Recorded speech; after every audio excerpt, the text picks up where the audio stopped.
বাইরে শোনা যাচ্ছে জয় বাংলা, জয় বাংলা, জয় বাংলা।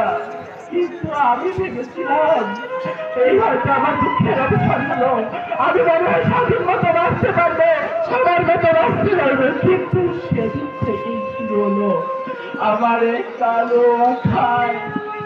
আমি জানতে পারলাম আমি গর্ভবতী। ভাবছি আমি এই লোকটাকে দেখাবো। ডাক্তার বললেন তুমি কোথায় যেতে চাও?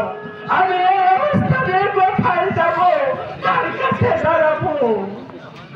হঠাৎ একদিন বাবা আসেন, আমি বাবাকে জড়িয়ে ধরে বাবা, বাবা আমাকে বাসায় ছাড়ো না, আমি বাবা, আমি তোমাদের কাছে যাবো, আমি মার কাছে যাবো।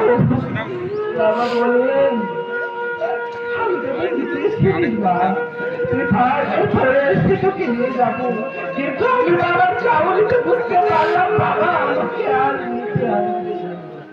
সেই কথাটি আমার দাদা বাবু বলে বুঝিয়ে গেলেন যে তুই বাসায় যাওয়ার কথা চিন্তা করিস না, আমরা তোকে এখানে এসে দেখতে যাবো।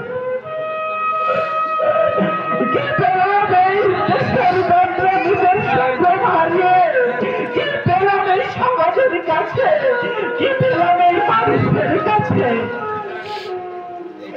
একজন নারীর সব থেকে বড় বস্তু হচ্ছে, সব থেকে বড় ধন হচ্ছে তার নারীত্ব।